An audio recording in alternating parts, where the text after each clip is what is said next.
Good morning students.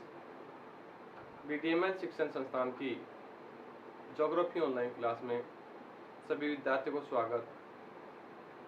तो बच्चों, आज से जो पूर्व की जो कक्षाएं थी उनमें हमने ह्यूमन ज्योग्राफी में आदिवासियों के प्रतिरूप पढ़े, ग्रामीण आदिवासी के जो प्रतिरूप हैं उनके प्रकार जाने, ग्रामीण आदिवासी के जो प्रतिरूप उनकी स्थितियां जाने। इनमें हमने कल किया था वर्ताकार प्रतिरूप और त्रिभुजाकार प्रतिरूप। वर्ताकार प्रतिरूप में स्थिति ये बनती है कि केंद्र में तालाब होता है, झील होती है,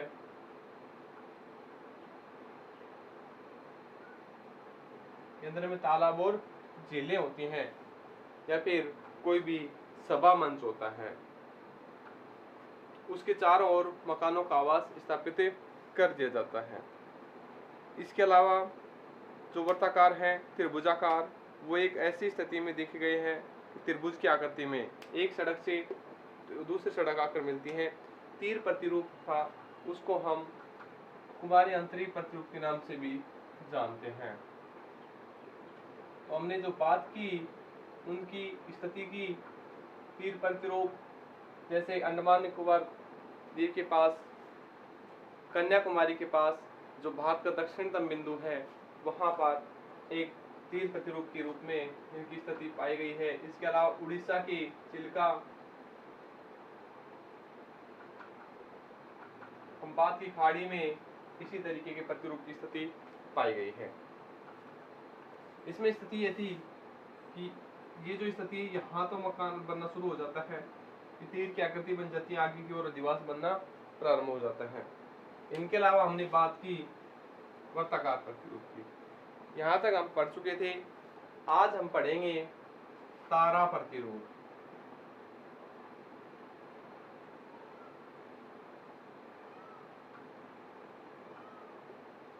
तारा प्रतिरूप, तो बच्चों तारा प्रतिरूप है वो एक अरीय जो प्रतिरूप था, उसी प्रतिरूप का नाम तारा प्रतिरूप में बदलता दिखा है। जैसे हम पढ़ रहे थे, अरीय प्रतिरूप जो प्रारंभ में एक ही मार्ग, एक ही क्षेत्र में अलग अलग मार्गों से सड़कें आकर मिल रही थी, वहां इसमें सड़कें मिल रही हैं, पर स्थिति ये बनती है कि ये जिनको मकान है, इन मकानों की आकृति है, ये और दूर तक बढ़ जाते हैं, काफी अधिक दूरी तक बढ़ जाते हैं। जैसे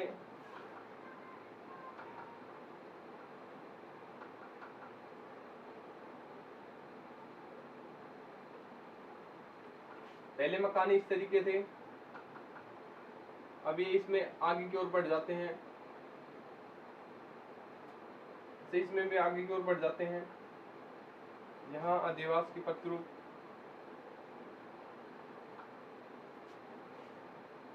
कहीं कम बढ़ पाते हैं,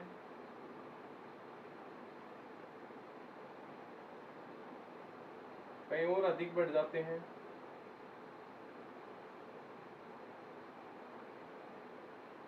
कहीं कम बढ़ पाते हैं।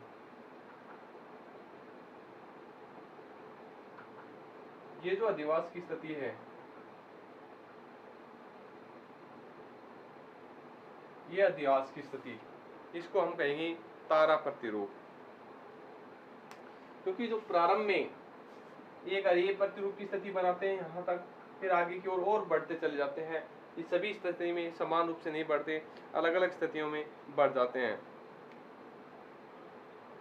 और ये प्रतिरूप सड़कों पर बाहर की तरफ निकल जाते हैं, मकान बाहर की तरफ फैल जाते हैं। ऐसी स्थिति को हम तारा प्रतिरूप के नाम से जानते हैं। तो इसकी कुछ स्थितियां हैं, वो पढ़ लेते हैं। ये प्रतिरूप प्रारंभ में अरीय आकृति के होते हैं, अरीय या त्रिज्या की आकृति के होते हैं।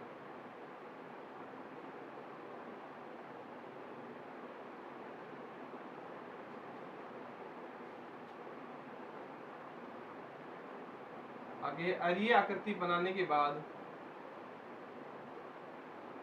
आकृति बनने के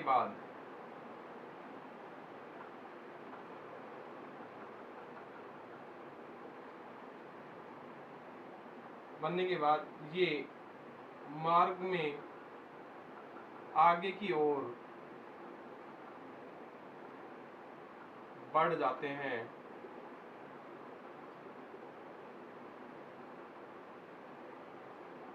इनमें किसी किसी मार्ग में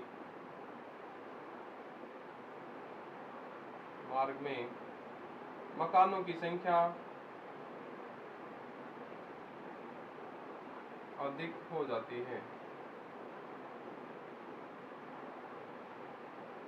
यानी कई मार्ग अधिक मकान विकसित हो जाते हैं, कई मार्गों पर मकानों की संख्या कम विकसित होती है।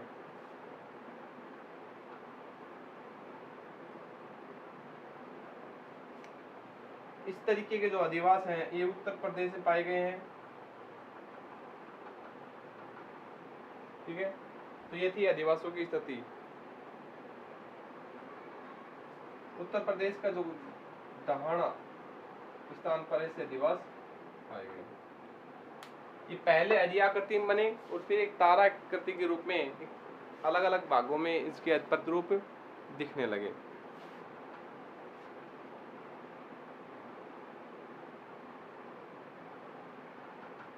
अब बात आती है कि अगला प्रतिरूप है अनियमित प्रतिरूप।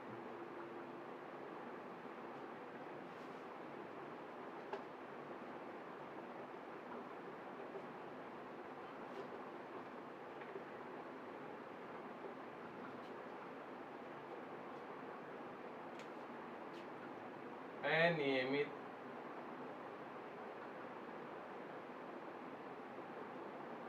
प्रतिरूप, इसमें नाम से ही हमारे को लग रहा है कि कोई नियम के अनुसार नहीं है, ये अस्त व्यस्त तरीके से प्रतिरूप बने हैं। देखो, जो तारा प्रतिरूप है, सरल रेखीय प्रतिरूप है, वर्ताकार है, ये सभी जो प्रतिरूप हैं कोई न कोई संकेत होता है, उस संकेत के पास ही बनाए जाते हैं। अनियमित प्रतिरूप या फिर कहें अनाकार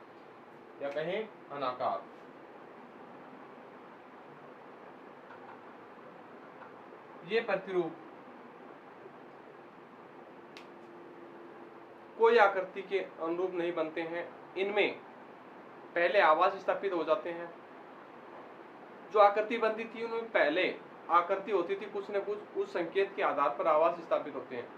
अनियमित या अनाकार में होते हैं, पहले आवास स्थापित हो जाते हैं, अपनी सुविधा के अनुसार स्थापित कर लेते हैं। पहाड़ी क्षेत्रों में, मकानी या ऊंचा नीचे भाग में सभी जगह अपना आवास बना लेते हैं। बाद में वहां से कोई भी रेलवे लाइन, कोई भी सड़क मार्ग, कोई भी तालाब स्थापित किए जाते हैं। इससे गलियों, मार्ग, गांव की आकृति अनियमित बन जाती है। यानी इसमें कोई आकृति की स्थिति नहीं होती है, किसी भी तरीके से बनाई जा सकती है। तो इसमें क्या है, पहले आवास स्थापित होते हैं,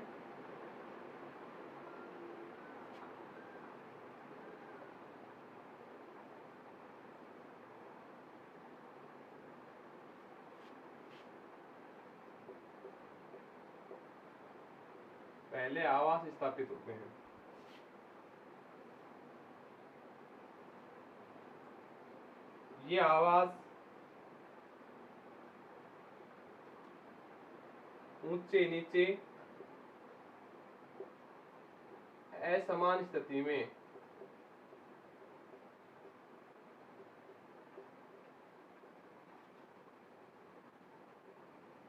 बने होते हैं। यानी कि आकृति कोई समान नहीं है, ऊंचा नीचा भाग कोई सी भी तरीके के भाग में बनाए जा सकते हैं।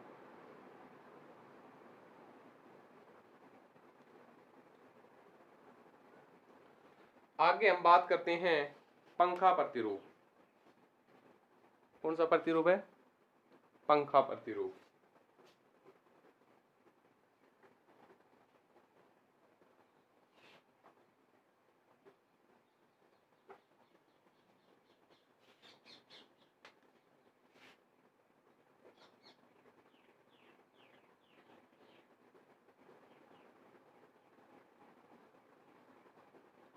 पंखा प्रतिरूप।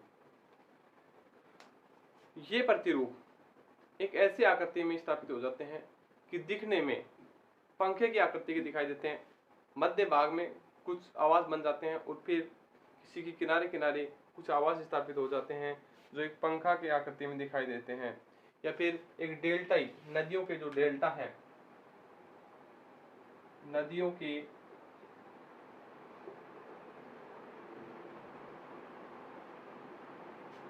के डेल्टा भाग में ये आवास स्थापित होते हैं डेल्टा। जैसे महानदी है, गोदावरी है, गंगा है, जो भी नदियां हैं, इन नदियों के डेल्टाई भागों में ऐसे आवास स्थापित हो जाते हैं जहां पर यह आकृति पंखे के आकार में दिखाई पड़ती है। बात करें डेल्टाई, जैसे नदियां हैं,